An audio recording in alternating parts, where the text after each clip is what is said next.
is here, he'll be able to respond to as many of those issues as possible. The final thing is to state that with us in the President's delegation, we also have the Right Honorable Prime Minister Raila Odinga, who is Kenya's candidate for the African Union chairman leadership. So, as we speak, we also want you to own him from the German soil in this particular context. So, without really wasting any more time, you could draw yourself on issues of the economy, the political situation in the country, the issues that you also have here. Please bring it up so that the President can quickly handle those. Thank you. Thank you very much, PCS. Good morning, everybody. Guten Morgen. I would have continued in German, but I know there are too many people here who don't understand it. But let me first say I'm very happy to be in Berlin this morning because of a program and a project that is very dear to me, a program about finding opportunities for Kenyans abroad. Just in context, from diaspora, we raise close to $4.5 billion every year. And the hardworking people of Kenya around the world are doing us proud and keeping the flag of our country flying high wherever they are. Our Kenyan human capital, and I speak about it very proudly and very often, is the best resource we have. It is our gold, it's our oil, it is the asset that we have as a country, our Kenyan human capital. It is the reason why I have gone out of my way to make sure that we sharpen that human capital.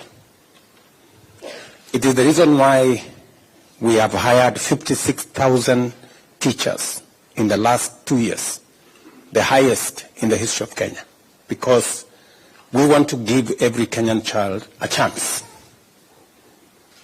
to get education, because the best way to sharpen and to make good our human capital is to make sure that they get the correct knowledge, they get the correct education, they get the opportunity for training, and they get an opportunity to acquire knowledge and skills.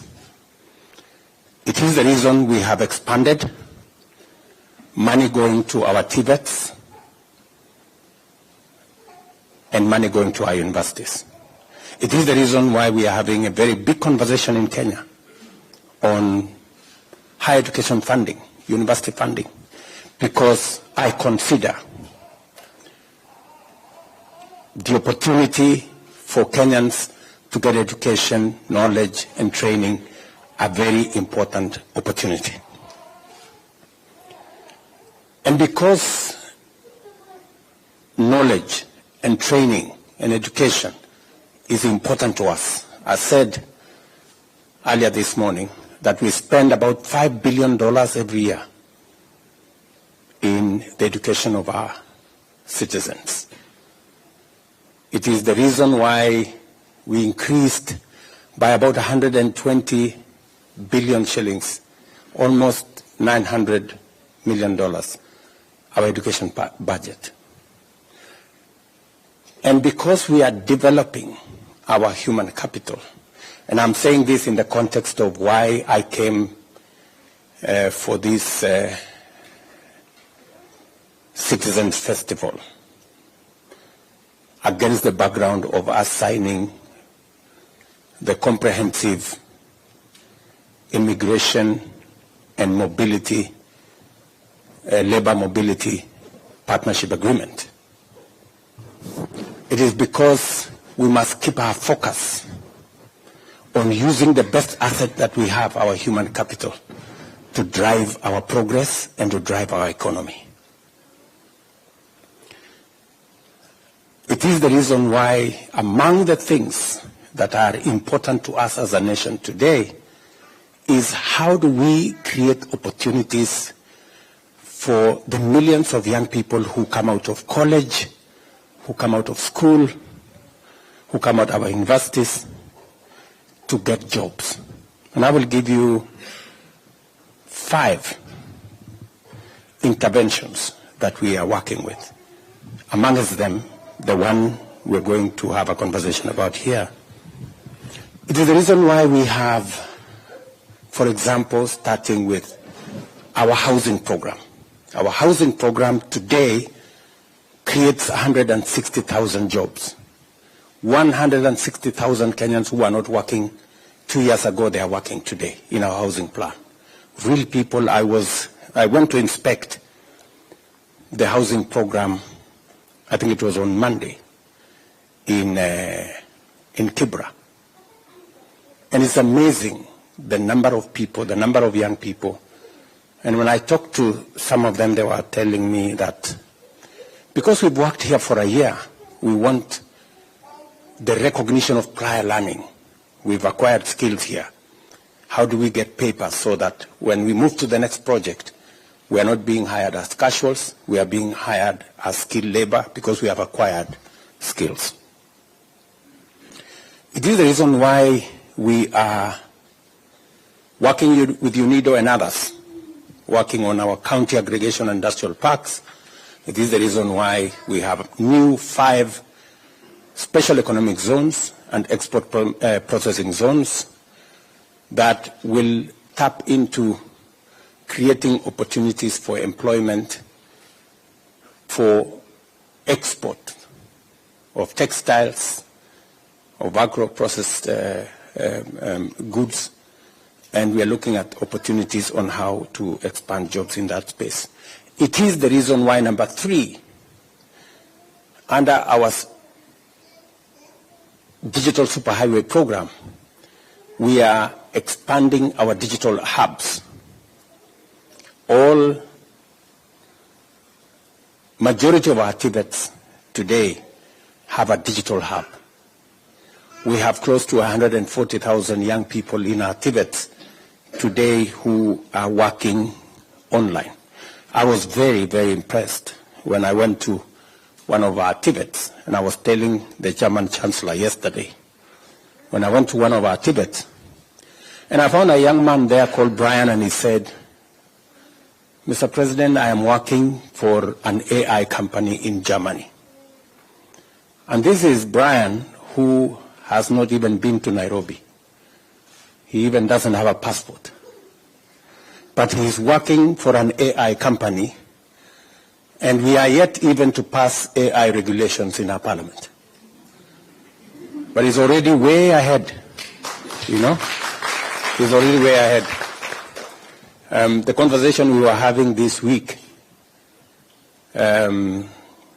was how we are going to work with Parliament so that we can begin to find a regulatory framework for artificial intelligence, because we have so much benefit coming out of artificial intelligence, how we can leverage on it to make sure that we have all that we need, but also it comes with fake news, misinformation, disinformation.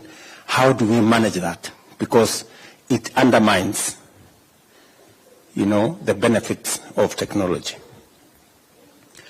And number 4 is export of labor. We have re-engineered the National Employment Authority. Earlier this morning, we had the CEO, the grand lady there whom I recently gave the job to work as the CEO of our National Employment Authority, and they are doing now a wonderful job. It was a moribund organization. It was an almost dead organization. We have put in new energy into the organization, and they are helping us reorganize that whole space around labor migration, making sure that we are organized. I know in our midst, you can sit down, I know in our midst here we have agencies that deal with export of labor. We've had a serious problem with corruption and confusion in that space, and we've had to exit, I think, close to 500 companies, agencies that were doing the wrong things. And we will continue to weed out the crooks and the people who are less than straight, who are taking advantage of jobless people in Kenya, so that we align it with what we think as a country we can get from the international labor market. And to make sure that that space is organized, apart from organizing ourselves and the institutions in Kenya, Mr. Mushangi there, who is the chairman of the Labor Committee in Parliament, now has the Labor Migration Bill that we are working on to provide again another, legal and institutional capacity for us to manage matters labor properly. We are also establishing the Diaspora Placement Agency under our State Department, again, to make that whole exercise seamless. And it is the reason why when the President of Germany came to Kenya last year, and I had a conversation with him,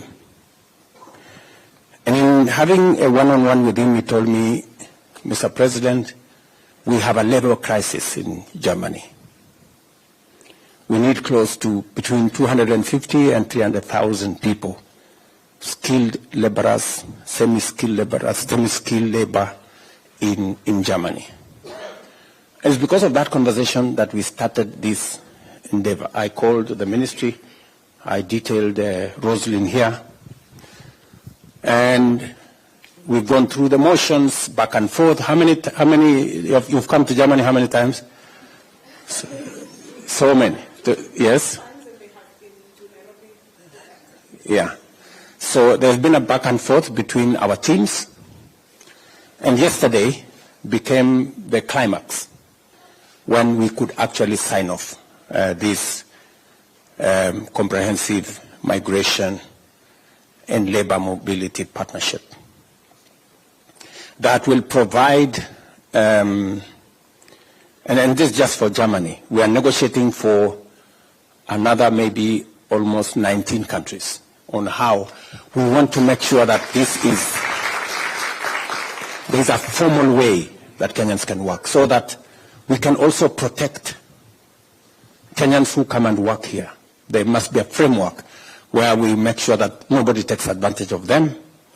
They are paid what is due to them.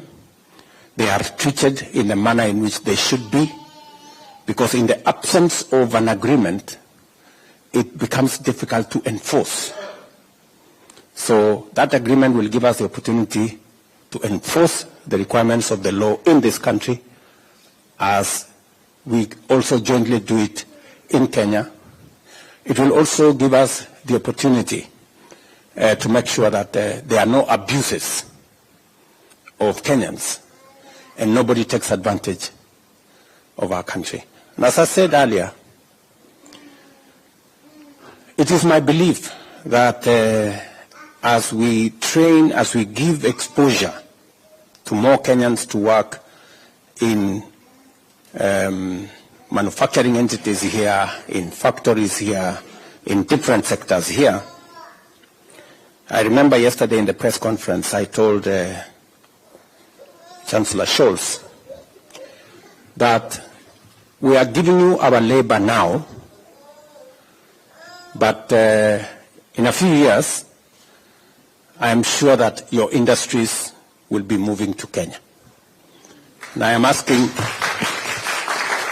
those people who have an opportunity to work in these manufacturing entities and all the other sectors to have in focus that the skills you are acquiring, the experience you are getting will one day be necessary for us to use them, as these factories will eventually, because they will.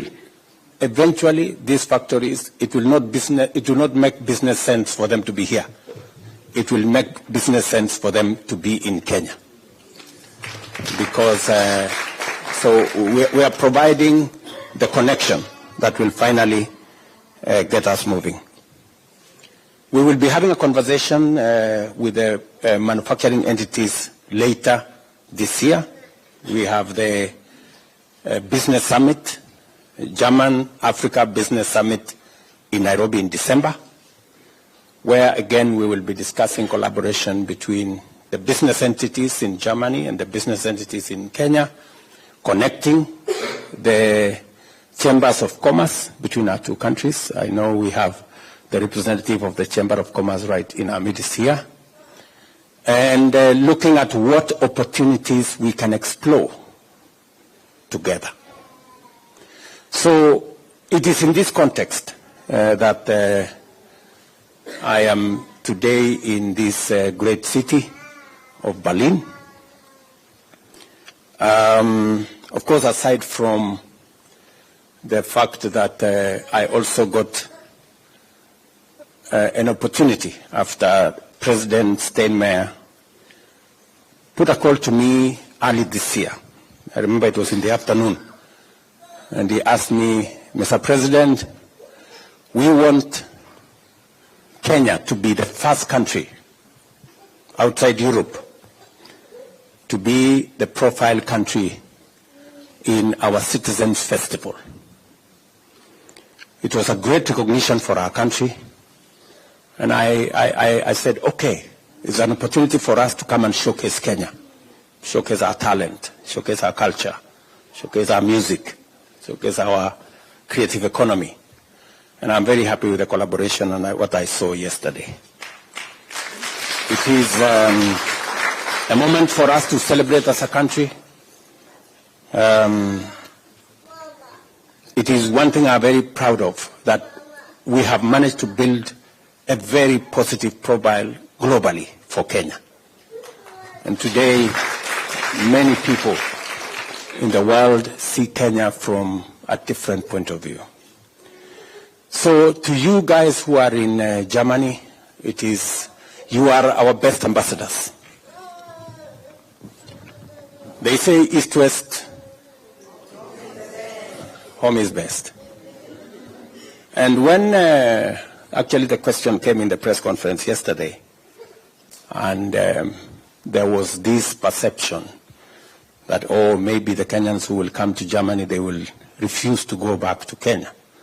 I told them we have a very beautiful country. We have a very beautiful country. And we are very proud of our home. And so nobody should mistake the fact that we are sharing our talent with the rest of the world. Nobody should have any mistake that we have a home. And we are very proud of our country. So we will do what we have to do, not just in Germany, but in all the other places in the world. But we know that finally we have a home to go back to. So otherwise, let me stop there. I do not want to monopolize this meeting. Let me stop there and to say I'm very happy to be here. My apologies that yesterday we were not able to make it to the meeting because I think there was a scheduling problem. We arrived here, I think 3 hours late, and therefore we had to push back some of the items because I was on the schedule of the leadership of this country. But I did tell Ambassador here that we must find a way of remedying the thing we didn't manage to do yesterday. I remember I met some gentleman at the festival and he asked me, so Mr. President, what's going to happen tomorrow? Can we schedule the meeting? I remember that. I've seen that guy somewhere here. Oh yeah, here. Yeah, so I told him I'm looking forward and we will reschedule it for tomorrow. And I'm very happy that we are having this meeting. And thank you very much for your understanding. Asante sana. So, I'm told some good people here have a few, maybe they want me to respond to one or two issues. Maybe start the gentleman there.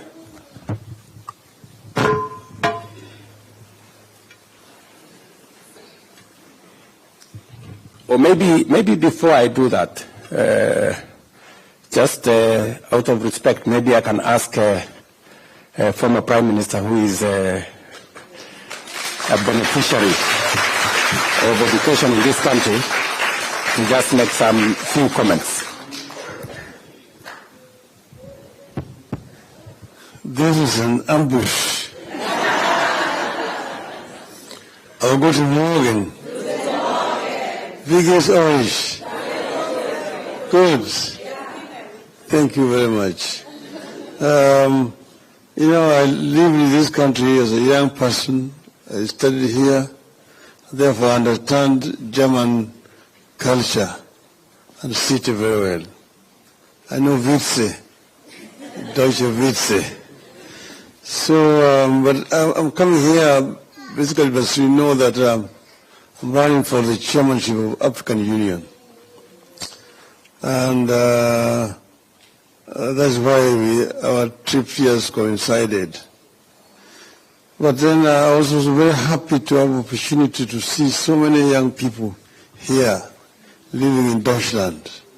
And I know the kind of challenges that people face in living here. See, when I arrived here, I was a very young boy, and it was in winter. And when I arrived, I saw the trees. I thought all these trees are dry because there are no leaves. I just thought that all these trees are just dead until spring came. But that was one of the coldest winter. For the last 50 years, there has never been a winter like that one. And it lasted until May, so that institutions ran out of coal. Those were using coal. At that time, they're not coming with the steam heating and now electric. So a number of institutions were closed because of that. And we would actually go and get coal, we packed and we take it in the oven, we light the oven so that we get the room to be a bit warm and happy. Then I made so many German friends at the time I was living here. And then I went back. And then, but at that time, you know, Germany was divided, east and west. And but the good thing is that if you are Kenyan, you had no problem, because you did not need a visa to go to West Germany. You did not need a visa to go to Britain. But you needed a visa to transit. Like when I was going to Britain from Germany, I had to get a Dutch transit visa and a Belgian transit visa. Because if you did not have it, at the border they would remove you from the train and put you back to another train going back to where you came from. These days, you just need a Schengen visa. And you can travel across the whole of Europe. You see? This is what I'm saying. And this is a problem that we're having in Africa. Because in Africa we still have a lot of problems. Aliko Dangote was saying that for him to travel across Africa, he needs 35 visas. But his French competitor does not need a visa to travel across Africa because he's got a French passport. But with a Nigerian passport, you need a visa to travel to any African country. A shame. It's a big shame. So, but let me now get back to Kenya. In Kenya, we have what you call a demographic dividend. Because we have a large percentage of our population which are young. Over 70% of our population are below the age of 35. So we have got a youth dividend. But this thing here, it can be either a blessing or a curse. The youth can be either a blessing or a curse.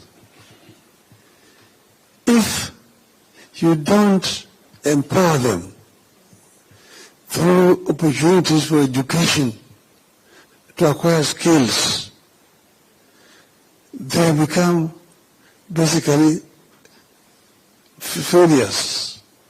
They become delinquents, drug addicts, criminals. So they're basically a burden on society. But if you impart skills on these youths so that they are able to do work here and there, then they become a motive force for development. That's why we all the time laid a lot of emphasis on education, from ECD through primary to secondary to university education. So you're here, and you're working because you got the education opportunity to learn. But see, what we are having in Africa again is lack of opportunities. Lack of opportunities to employ these youth. I mentioned the other day that it's a shame that currently we find African children drowning in the Mediterranean, trying to reach Europe. To them is a greener pastures. They are escaping poverty. They are escaping lack of employment back on the continent of Africa. It's a shame. We need to create an enabling environment for these youth to be able to get employment in Africa. But that does not mean that it must only work for companies in Africa. That's why the reason why I'm very happy that we are talking about people living in Kenya and working for companies in Germany. And this agreement that has just been signed here between us, that Kenyans can work for German corporations when they're living there in Kenya. Okay? And then, so, in other words, instead of these people exporting labor to Africa, we are the ones who are now exporting labor where? Here. Because you see, whereas we have a youth dividends, these people have got a youth deficit here. It's an aging society. It's an aging society. You have a situation where you've got an inverted pyramid. The base is up. The down here is now smaller. You've got a smaller population carrying the bigger population. The pensioners are more than the working population. Here in this, because kwa nini hawataki kuzaa? Hawajui kuzaa siku hizi. Wengine wanaume wanaingiana na wanaume wenzao. Na kina mama vile vile hawataki. Wanakaa na wanaume peke yao. Sijapinga hii mambo hii ya ushoga, lakini sijaunga mkono vile vile.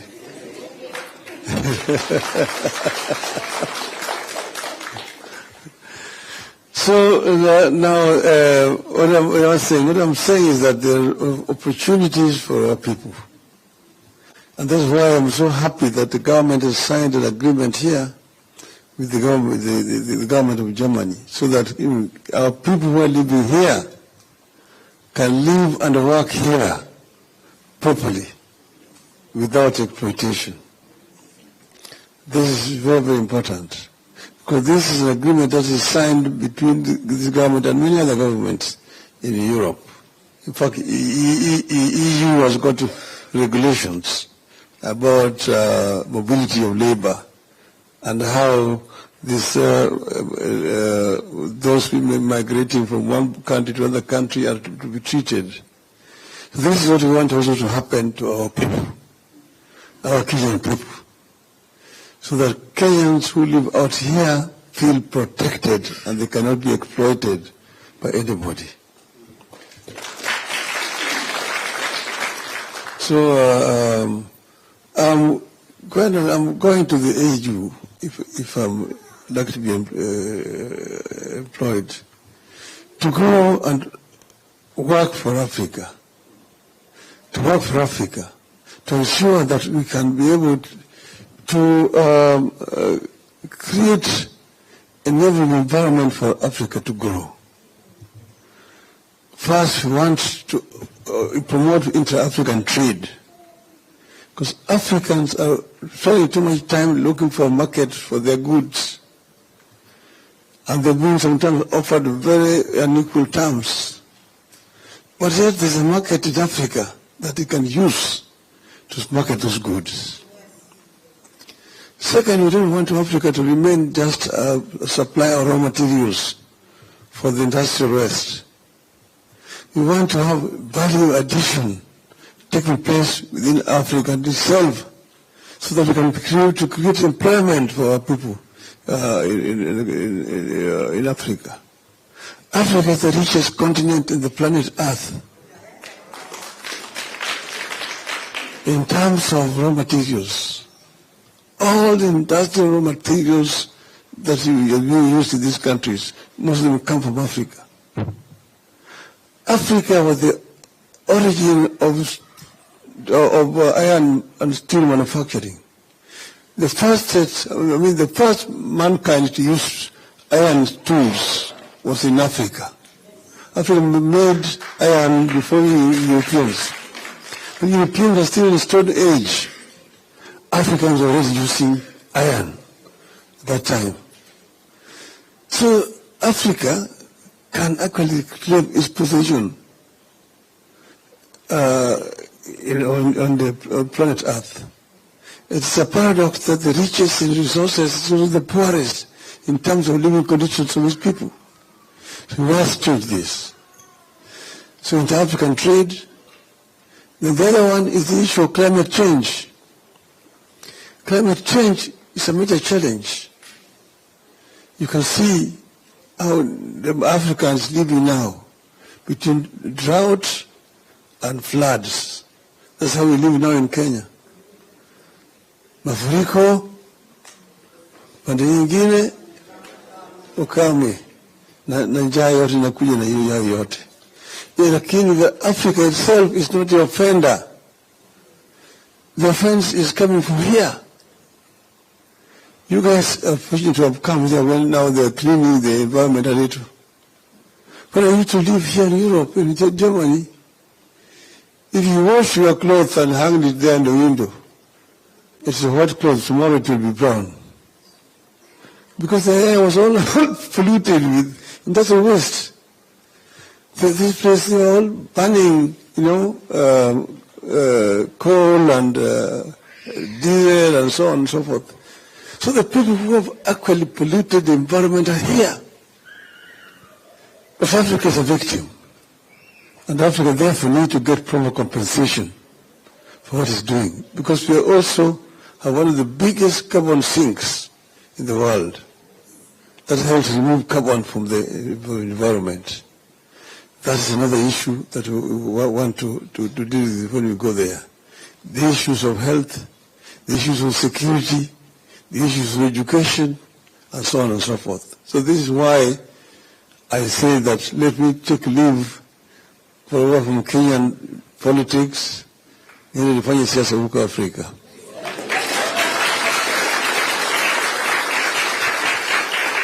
Niende nisiende? Niende nisiende?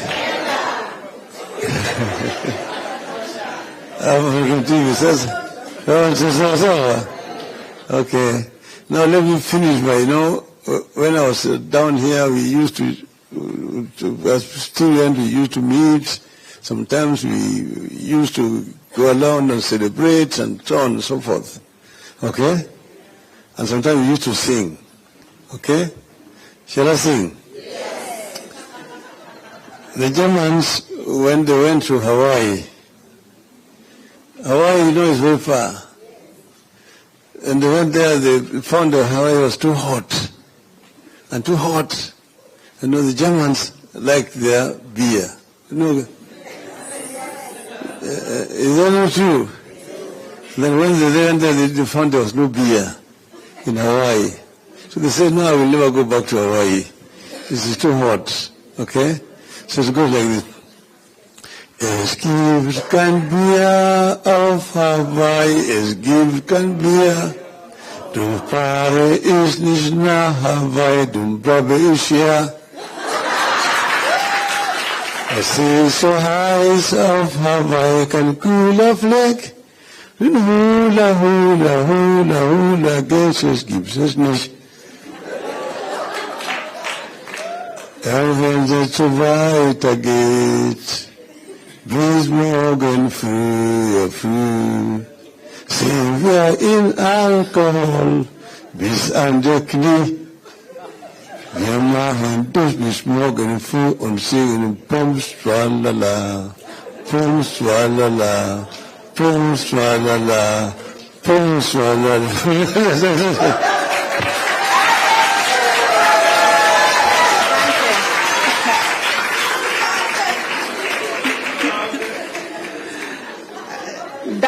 Danke schön, Baba. Danke. Your Excellency, if you permit me 1 minute. Thank you very much for squeezing time out of your busy schedule to meet our diaspora family. As your diplomats here in the diaspora, when we come, we are part of this family. Yesterday they came from all over Germany to listen to you. And I'm happy that this could happen today.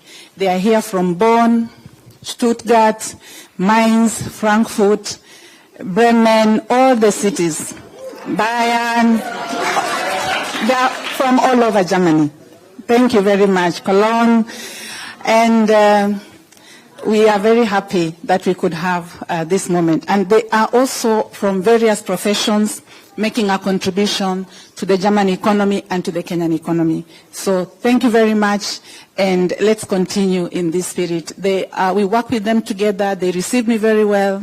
Na tuko pamoja. So now, I would like to tell you that His Excellency the President has a short time. He has other engagements, but you will have an opportunity just to ask a few questions. And I had already given this mic to, okay. Thank you very much, my friend. You have the floor. Good morning, everybody. Mr. President, Honorable Raila, Mudavadi, and everyone in the House, good morning once more. My name is Ismail Mengistu Pinto. I'm living in Germany for 14 years and working at the moment with the Mercedes-Benz in Spandau. And I have a few questions that affects me also directly and other Kenyans. My first question is, I was here yesterday, and today morning I had a phone call with over 6 persons, and most of them had a misunderstanding why you are here, and most of them are saying that you signed that some of them to be deported home. Now I'm here to ask you to address them and tell them that your intention here was positive and not to take anybody home so that they don't have the misconcept. And number 2, Number two goes to the diasporas here. We tend to be sending a lot of money at home, and I think I send at least 2,000 every month, at 1,500 something. There's a time we fly home and we are told that the things or the goods, the gadgets we carry for our families cannot be allowed to give our families in there. And most of us were frustrated at the airport, and some of our belongings were left in the airport and we never had them. I think it affects our livelihood in one way or the other.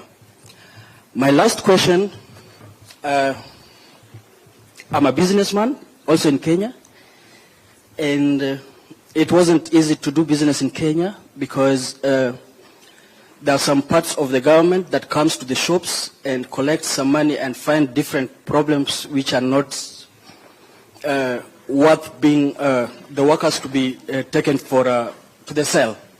Thank you. Thank you very much. Let me just do this so that maybe by answering some of his questions, I could answer some of the others. But let me just answer him, and then I take the next question. The negotiation of this agreement is a negotiation between the government of Germany and the government of Kenya. It is an agreement that is open. You can read the agreement. You don't have to wait for anybody to tell you this agreement is about sending anybody to Kenya. Just read the agreement. You are lucky you understand German. It is both in German and in English. You know, so you just need to know to read the agreement because it provides for us. Because today I was meeting the recruiting agencies in the morning. They've been having very serious problems of accessing this market because we didn't have an agreement. Today we are using the agreement to make it easy. First, to make sure that we have mutual recognition of skills. Second, we have elimination of unnecessary barriers for those people who have an opportunity to work here. Three, it creates a seamless connection between the opportunities in Germany, that are many, and the millions of young people in Kenya that are looking for those opportunities. This agreement facilitates those who are looking for opportunities. And nobody will be forced to come to Germany. It is a volunteer. When you're looking for a job, you look for a job in a place where you are comfortable to work. The rules are there, the regulations are there, and much more importantly, there are citizens who come from Kenya, work for the companies here, and sometimes they are abused. And they are mishandled. The agreement gives us now the opportunity to make sure that we can protect the rights of Kenyans working in Germany. Making sure that they are paid in accordance with the law. We don't want Kenyans to be underpaid merely because they are of the color of their skin. They are also treated as they should, as we treat citizens of other countries. Of course, on the German side, they've also said once somebody completes his tour, he has worked here, and in fact, before even I go there, it also gives us an opportunity to have visas for people who want to train in Germany, you know, which has always been a problem.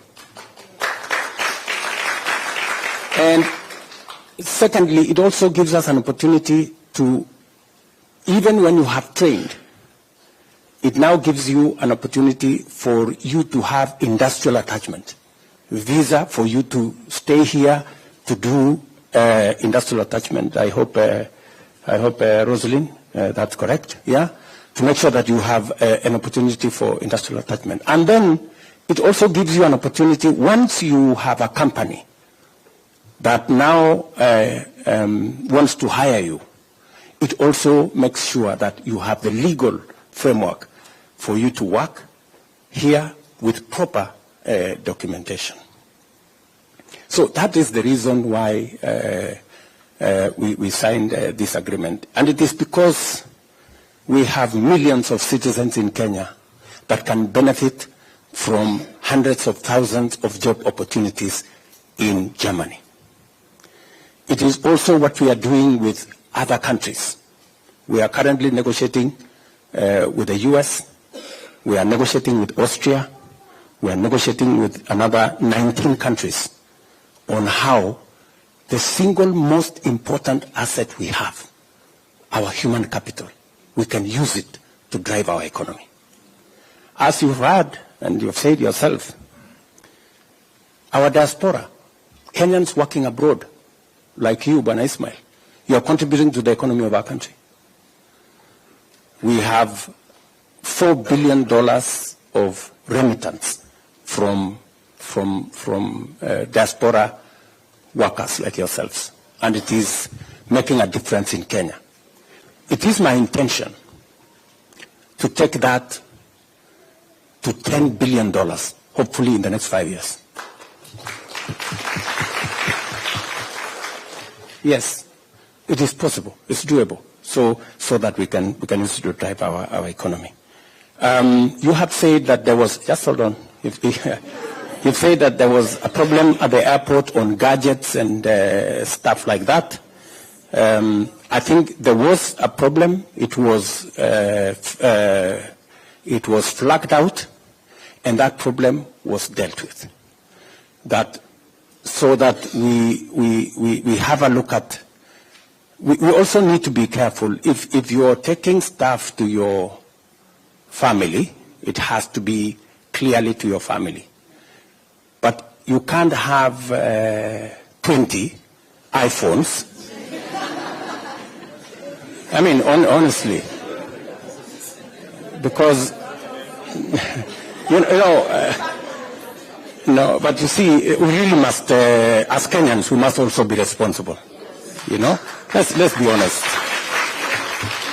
We must also be responsible. I know there are cases where sometimes it is stretched to absurd, you know, a realm of the absurd.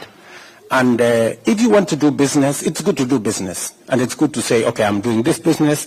Then you also keep to the rules of doing business. If other people are paying duties for them to sell phones, we shouldn't have another category of people who are not paying duties and therefore take advantage of the others. So I think that is an area we need. But for clarity, if matters are for family use or your own use, there shouldn't be a problem, and we've given firm instructions in that direction.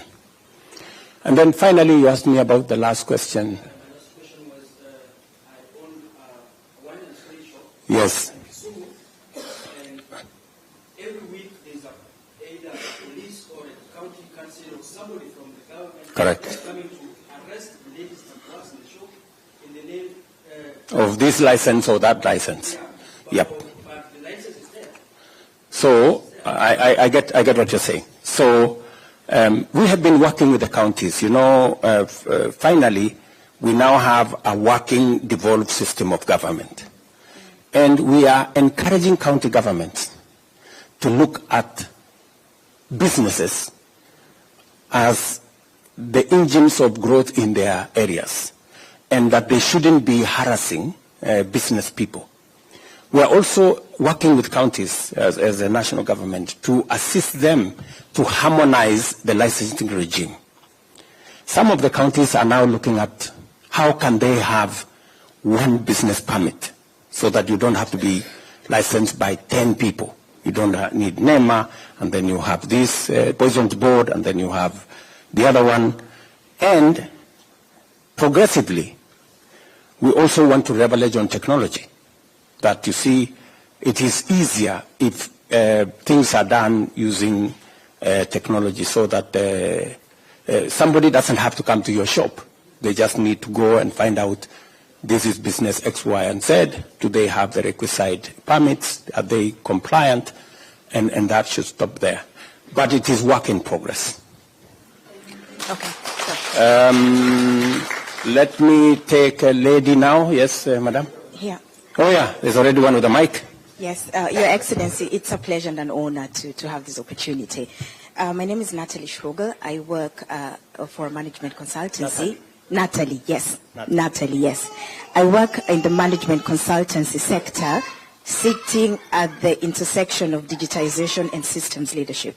So, and we serve the public and the private sector to close the digital divide. So, as we get ready,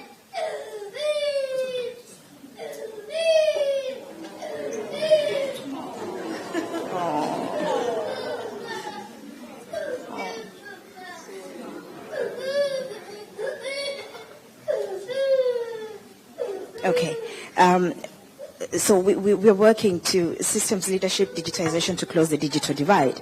So as we get ready to convene at the UNGA 79 in New York, under the Mantle Summit of the Future, how can we as the diaspora play a role, and what role can we play towards helping Kenya position itself in these goals? Because if we tie the knot around the agreement that we signed yesterday, it's a big will that we've really moved for our country. So how do we put these two moving parts together to be able to, holistically just move that needle forward? And what is the role? And I'm just going to be very careful not to speak of any diaspora because I only know the German system. So how can we, the Germans specifically, be a part in the future declarations that we're going to make in New York? Thank you very much. Thank you very much. Technology is going to play a very big part of what the future looks like. It is the reason why, as a country, we are what is being described now as the Silicon Savannah. And it's the reason why I went to San Francisco last year to try and create a connection between the Silicon Valley technology network and what we have in Kansas City. It is the reason why I have appointed Mr. Thigo, my special envoy on technology, because technology is going to influence many things in the future. It is the reason why we are digitizing government services. We had 350 government services digitized in 2022. We now have 20,000 digitized. And it is my intention that by the end of this year, every government service must be on the digital platform. So that it doesn't matter where you are, whether you are within country or even outside country, you can engage with government and you can get access to government services. And therefore, I agree with you that as we have the Summit of the Future, in which I will be speaking, by the way, and in fact, they already asked for my views in a video which we recorded and sent. It will be a very important intersection between where we are coming from and what the future looks like. And it is the reason why we are going to Parliament, because there is now going to be another divide, the digital divide. We were left behind before. This time round, on technology, we do not want to be left behind. And it is the reason why we are discussing with Parliament how we are going to create the legal environment and the legal infrastructure to support our growth of this sector. Luckily for us, Kenya is a very tech-savvy country. And as I talk to you, our plan is to have a digital hub in every ward in Kenya. That is why we are rolling out fiber optic using Kenya Power, so that every place when Kenya Power is delivering electricity on the same backbone, they will be delivering internet. And that contract has already been signed. It is actually works in progress. So we are thinking ahead of where we need to be. And I will be happy to share with you my thoughts and what I intend to say at the Summit of the Future in New York next week. Thank you. Good people, I'll seek your magnanimity because we need to move His Excellency to the next appointment. We have taken questions from this side. I will come this side. We started with a gentleman and lady. We'll start with the lady here and get a gentleman. Be brief. Thank you so much. My name is Angela Kerubo. I'm a lawyer. I came to Germany about 10 years ago. I'm excited about the labor mobility agreement because it creates opportunities for other people. I speak this because as someone who came from a legal profession, a lot is said that you cannot work as a lawyer in Germany because of the different areas of law. So anyway, what I would like to ask and challenge you, Mr. President, is by signing this agreement, I would be very offended if the people who are brought on board, and with no offense about Germans, they are our husbands, they are our children, but we want Kenyans who are in this country to be also involved or to play a part, because there are Kenyans here, there are teachers, we have teachers, we have Kenyans who are nurses. We see a lot of nurses coming into this country.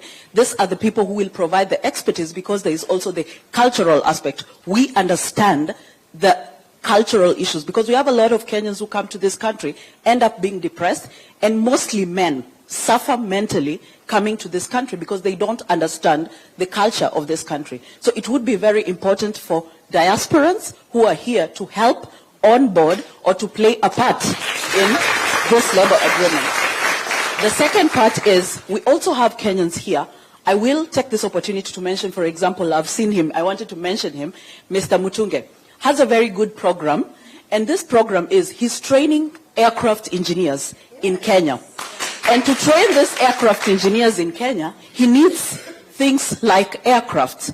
And he has been received from organizations like Lufthansa have donated to him an aircraft. But it is a very complicated process to import this, or you can't take it as a Kenyan or as an individual. The government needs to support such activities so that we can develop, because it does not only create opportunities for Kenyans who would then train and come and get jobs here, but it also creates opportunities for Kenyans who are in Kenya. Instead of learning theoretically, you go to a college in Kenya, you learn about maintaining an aircraft, but you have never seen that aircraft. You've never been near an aircraft. So thank you very much, and those are the challenges that I would like to put in. Thank you very much. Thank you. Let me answer her, just because it's very important what she said. First, as a lawyer, please help read between the lines. That can also be your contribution. Look at the agreement. If there are any areas that you think we need to nuance it to make it better, work with the embassy here, and Madam Roslyn here will provide the leadership so that we can continuously improve on the agreement so that it serves us better. Number two, you have said that Kenyans who are living here should be in the equation. And I couldn't agree more. And thank you very much for offering to support your colleagues who are coming. It would be immensely useful if you can provide orientation for the people coming here because of difference in culture, because of some shocks that may arise. And the ambassador should be able to provide that mechanism for Kenyans who are already here to support your countrymen and women who are arriving. And we should find a mechanism for that to happen. And then on the third issue on Mr. Mutunge and some of the... This morning I had a very interesting conversation, by the way. There are people, Wanja here, was telling us this morning that she needs left-hand drive vehicles because the driving is on the other side. But you said it was on the wrong side. It is not the wrong side. It is the right side by us, and so it depends on where you're standing from.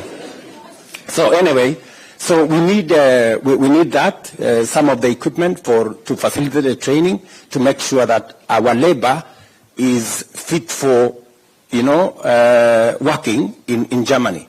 It was also said that we need some tools, again this morning. We were told that, for example, the training we have for our technical staff, plumbers and everybody, there are some tools that are different. For the British system that we have is different with the German system. So again, we will look at, these are now things that are coming out because we are having this conversation. We will then need to improve on some of those things, including what my good friend here, Mutunga, is saying, that maybe there will be need for opportunities for us to facilitate some of the training tools, whether it be aircraft, whether it be tools, whether it is cars, so that we can facilitate this export of labor to be seamless, as Kenyans will have the requisite skills. They don't have to come here and train again. So I think that's a very positive contribution, and therefore both Rosalie and the ambassador here, we need to capture some of those things so that we can now, because we now have a joint, what is that? Joint implementation committee that is going to be made of German professionals and Kenyan professionals to help us now clear some of these hurdles that we have. Thank you, Excellency. I have a plan, yes. I mentioned to you about the cultural center. This is for use at various levels with the issues of mental health, etc., like what has been said here. I don't want to go into it. But I will give Pastor here the mic, and please, under 1 minute. Thank you. Yeah, thank you, Balozi. My name is Bishop Wamari, and we are here representing a large constituency of pastors who are coming from different cities in Germany. And we have, of course, one message that we'd like to extend to you and to the leadership, that as a church, are people who are seeking reconciliation and peace and prosperity of the country. We love you and we are praying for you as a mandate of the church. We have a number of concerns, but I'll mention two very fast. One, we have a number of Kenyans here. They would like to get married, but it is quite complicated for them to go back home. Is there a possibility that this can happen within our embassy? Probably there could be a legal representation, and we can do that. Number two, as a church, and forgive me, I'm representing the constituency of pastors and in Germany. As a church, we need people that we would like to come and help us to work. We need pastors, ministers, professionals such as keyboardists and such a people, because we have a large constituency of churches, in this case Kenyan churches in Germany, and we need manpower. And sometimes it's quite complicated and difficult to get visas in Germany for such purpose. So we are praying if there could be any intervention where that is concerned, we will be much grateful. Thank you, Pastor. Rosalind, do you want to answer that? Because I think that matter he has raised on marriage around the embassy has been raised to us before. Yes. In a different jurisdiction, and also the second one. Yeah. Thank you, sir. On the marriage thing, you'll be happy to know we already have a framework, a committee. Very soon we should be able to roll out marriage services here at the embassy in Berlin. So that is something that we are already working on. And the church staff issue has actually been raised with me just this week about, and I believe that is a category that is now covered within the agreement.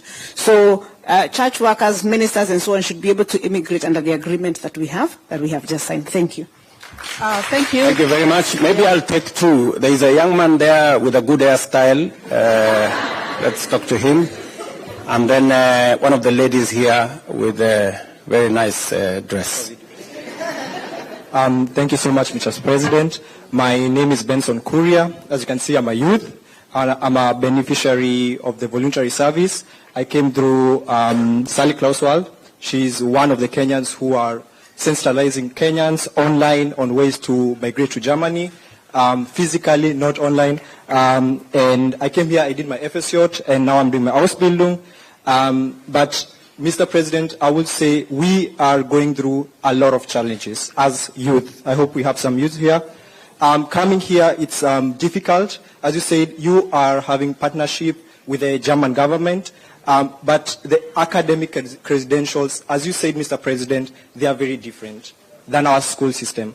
My first question is, what are the conversations that you're having to make our school system kind of the same with the German system? So when we are translating our documents, our Anya-Kenu, our work credentials, that they are accredited here, that we are given the same chances as the Germans who are here.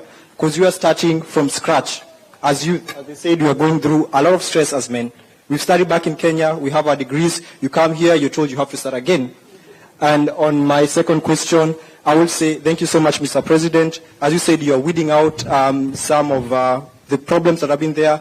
And thank you so much for appointing our new ambassador. We have been given a chance, which we never had in the previous leadership. We'll say we have to be honest, that we are here and we are able to address our issues. And we are asking as the youth, can you incorporate us here in Germany, for example, as immigrants, that we have accessibility to the labor department. Yeah, when we want to work, we have our credentials to be signed. Yeah, education system also. We are not given the chance to get close so our issues can be heard. What are you doing about that also here in Germany as you work in Kenya? Thank you so much. Thank you. Thank you very much. Again, I had a meeting this morning with the labor agents, and actually those two issues came up. That some of the Kenyans who come here, you have qualified, but when you come here, you are told you're taken back a year. And you're told, go back to school and do this. And it is because we didn't have a framework. Now we do. And in fact, one of the issues that actually two issues I raised with the German Chancellor was, how do we have mutual recognition of skills? And it is provided for under this agreement. We will now work on how does a plumber in Kenya, an engineer in Kenya, a nurse in Kenya, how do we make sure that they have the same qualification? So that when you come from Kenya as a nurse, it is already recognized that if you are licensed as a nurse in Kenya, it is the same licensing that can get you into the German space. So those are the Chancellor, by the way, told me that they are also having problems on their side. They have like 230 institutions that license different categories, and they are also trying to see how to harmonize. So it's not only a challenge on our side, but it's also a challenge on the German side. But you know, this agreement now creates the ecosystem for us to sort out these challenges. In the past, there was no framework. Now we have a joint committee of officials, high-level officials from Germany and high-level officials from Kenya to look at some of the issues that you have raised. You have said, Mr. Kuria, that you want to be involved. You know, you want to be. The other issue was education. How do we also facilitate continuous training, making sure that you can improve on your skills, you can enhance your skills? And one of the organizations that we met this morning was actually saying they are going to provide that opportunity. They already have offices in India because there is a big market. Talent Orange. There is a group called Talent Orange and others. So I think now that we are having this conversation, it will become much more easy because we are now organized. And hopefully we can be able to support you better. Yes, Madam, you have something to say? Yeah, so thank you very much. Thank you. So my name is Dr. Rahab Njeri from the University of Cologne. I am a historian, community and scholar activist, and I sit currently in a position that has never been in the history of Germany in a university. So I am the first, as people would like to say, one of the first, and I cannot be one of the first if it's not because of the work of the community, our Kenyan communities, especially the women who have done a lot. So one of my mothers is there. So I always say my doctor title belongs to our community, and I come from Cologne, from Cologne. So I am bringing questions from my generation because I think I came here as a very young girl. I've gone here to school, I've studied here, I've taught here, and I work at the administration in a German university. So one of the questions is, especially when it comes to the diaspora, the voices of the diaspora, the young diasporans living here, and I think that this has also been mentioned. We understand the language, we know the system. How are they going to get involved? Because sometimes we have a feeling it's a couple of people who are involved in the diaspora talks, but not everyone from the diaspora, not everybody who is a Kenyan gets involved in these talks. So how are we going to deconstruct those power hierarchies that are actually there, making sure the older generation, for instance, are not involved in these talks? So that's one of my questions. How is that going to be implemented in the diaspora desk or even in the diaspora engagement? And the other one is in concern of labor mobility, and these are questions that I'm bringing from NRV. So one of the questions that has been asked a lot is, how is Kenya and the German government going to build sustainable structures for our brothers and sisters coming to work in this country? What is the Kenyan government going to do? And what is the German government doing about it? And how is that going to be implemented? And most importantly, who are the people doing the implementation? So those were my two questions. Thank you very much, Jerry. You have raised concern about involvement. I think this is something that had come up earlier. Involvement of young people, involvement of people who are coming into Germany now. I'm told that there is a small problem between the diaspora organization, but this is purely a diaspora people's challenge here. You need to sit down amongst yourselves and sort yourselves out. I mean, honestly, you know, we would, you know, if we came as government and imposed on you people, it would be wrong. I mean, you people need to sit down, you know, and organize yourselves. And I want to ask the ambassador here, please, if they need a forum, if they need a place, provide a place for these good people to sit down and organize themselves. It would be very good if we have the people who said they have been here before and they will help in understanding to be part of it. It is good for the people who have come recently to be part of it, so that we have an experience from an all-round experience. I think you said we should expel the older ones.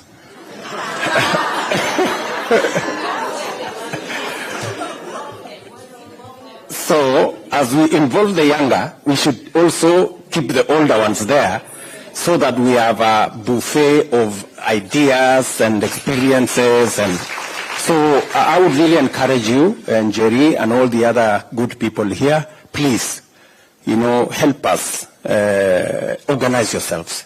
That way we can support you better. And you can have a channel that you can channel some of the issues to us. Let me also ask Madam Jogu, you have said a very powerful point as to, yes, we have an agreement in place. And I want to persuade you guys, you know, sometimes we think that it is the Germans who have an interest in this agreement. It is not the Germans alone. We also have an interest. I mean, we are concerned that we have millions of young people coming out of college with skills, with competencies, but we do not have enough jobs at the moment in our country. Should we deny them the opportunity to come and work in Germany? I don't think so. And that is the reason why we took the bold step that, okay, we have a youth bulge. We have a labor market in Germany. What does government do? You proactively engage with the labor market so that you provide a mechanism that is win-win, that secures opportunities, but also protects Kenyans from being exploited. And that is what we have provided in this agreement. And I cannot say it is 100% perfect. Maybe there are areas we can improve. And that is why I asked my sister there, as a lawyer in this country, to look at the agreement. If there are areas we can make it better, let's do. we are open to participation, and I hope when you sit down with your colleagues, you will be able to give us feedback, so that we can improve on it. Maybe, Madam Njogu, in this implementation committee, are people in diaspora involved? So maybe that is what they are saying, but maybe now through the embassy, we should be able to create a mechanism where people in the diaspora can be part of the implementation, so that they can, and if you can get a representative or two to be part of the implementation program, at least from the Kenyan side, it would be an important addition. Ambassador, are we able to do that? Yes, Your Excellency. Constituting a delegation from the Kenyan side is a sovereign, decision. So we and can, you can choose from university. You can choose from where your skills are located. Correct. So that is for us. So it is our responsibility to constitute our delegation. Exactly. So and we are saying let us involve. So we get somebody like from a university or from an organization. We call them advisor. If they are not like already within the government, they will be advisor, forming part of the team from government. Great. I know many of you have questions, but I have a flight to catch, and I have 2 meetings in between, and because I have a job to do in Kenya. Yeah? So I wish I could stay here a day longer, but it is not possible because I have an engagement Sunday, Monday going, and we are also preparing for the UN General Assembly, but I have some stuff to do back at home. But I think the next time I come, we do it in, if we had maybe found time yesterday, would have taken longer so that we can engage better and we can listen to one another better. But let me conclude by saying, my sister,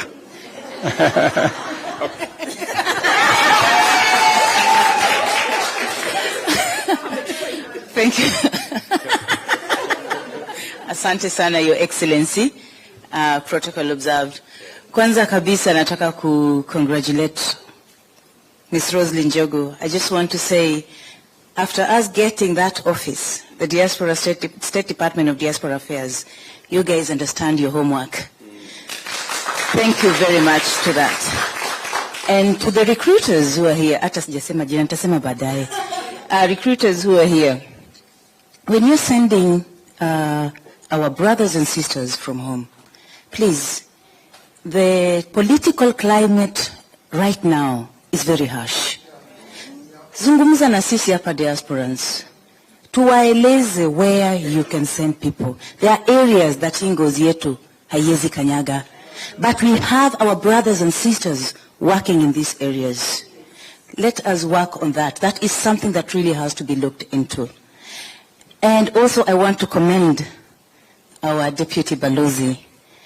That is Balozi Valerie, who has also been fighting on the social protection of those who are coming. Your Excellency, sisi hapa kama diasporans, saa zingine tukimbiangi embassy because tunasema uko hatuna hiyo social protection. But Ms. Njogu alituhakikishia kwa meeting na tukasema asante. And I heard her say at the meeting of the Friedrich Ebert Stiftung, where we were discussing mambo ya labor migration with Joachim Stamm, and ulisimama ukasema ukatuhakikishia all those who will be coming here. So please help this office to offer us that. Kwa majina naitwa Jacqueline Kuhn. I'm the founder of Kenyan Women in Germany. Mimi kazi yangu hapa na wenzetu hapa hivi to help in integration. Na all the diasporan leaders, by signing this treaty, ndio sahi kazi imeanza. Haikuwa imeanza, ndio imeanza. Tushikane mikono na tushike hao wanaokuja. Asante. Thank you very much, Jacqueline. You know how rare it is to get a compliment from... So, Madam Njogu, congratulations that you're doing. And when I made the decision that we are going to have a State Department for Diaspora Affairs, I was very clear that there is a big constituency out there that need to be served by the government of Kenya. I'm very happy that we have made huge progress. And Madam Roslyn and her team at the State Department of Diaspora Affairs, they have been on the ball. And the job is not yet done, but it's work in progress. And I want to ask all of you, let us support the State Department so that they can serve all of us better. To you good people, asanteni sana kwa kutupokea hapa Germany. Allow me to